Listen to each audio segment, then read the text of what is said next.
ಶೃಂಗೇರಿ ಕ್ಷೇತ್ರದ ಮರುಮತ ಎಣಿಕೆ ಕಾರ್ಯದಲ್ಲಿ ಬಿಜೆಪಿಗೆ ಮೇಲುಗೈ. ಶಾರದಾ ಪೀಠಕ್ಕೆ ಭೇಟಿ ನೀಡಿ ಶಾರದಾಂಬೆ ದರ್ಶನ ಪಡೆದ ಜೀವರಾಜ್.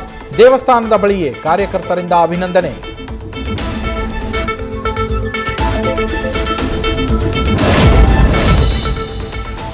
ಮರುಮತ ಎಣಿಕೆಯಲ್ಲಿ ಲೀಡ್ ತಗೊಂಡವರನ್ನೇ ವಿಜಯಿ ಅಂತ ಘೋಷಿಸಬೇಕು. ಫಲಿತಾಂಶ ಏನು ಬರುತ್ತೋ ಅದನ್ನ ಘೋಷಿಸಿ ಅಂತ ಹೈಕೋರ್ಟ್ ಆದೇಶದಲ್ಲಿದೆ.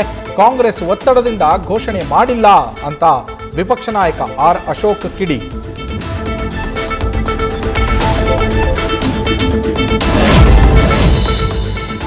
ನೂರ 35 ಸೀಟ್ಗಳನ್ನ ಇದೇ ಥರ ಫ್ರಾಡ್ ಮಾಡಿ ಮತಗಳ್ಳತನ ಮಾಡಿ ಗೆದ್ದಿದ್ದೀರಾ.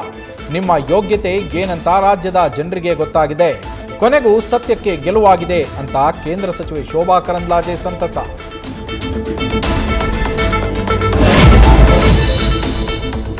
ಆಸ್ಪತ್ರೆ ಇದೆ, ಎಲ್ಲ ಉಪಕರಣಗಳೂ ಇವೆ, ವೈದ್ಯರು ಇದ್ದಾರೆ, ನಾಮಕಾವಾಸ್ತೆ. ಕರ್ತವ್ಯ ನಿರ್ವಹಿಸೋಕೆ ಮಾತ್ರ ಯಾರೂ ಬರಲ್ಲ. ಚಿಕ್ಕಜಾಜೂರು ಸರ್ಕಾರಿ ಆಸ್ಪತ್ರೆ ಅವ್ಯವಸ್ಥೆ ಡಿಎಚ್ಒ ಗಮನಕ್ಕೆ ತಂದರೂ ಕ್ರಮವಾಗಿಲ್ಲ. ಸ್ಥಳೀಯರ ಆಕ್ರೋಶ.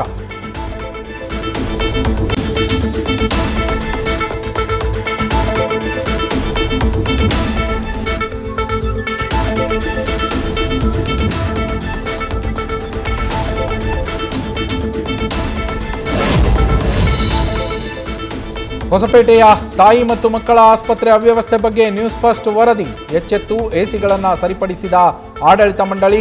ನಿಟ್ಟುಸಿರು ಬಿಟ್ಟ ಬಾಣಂತಿಯರಿಂದ ನ್ಯೂಸ್ ಫಸ್ಟ್ಗೆ ಧನ್ಯವಾದ.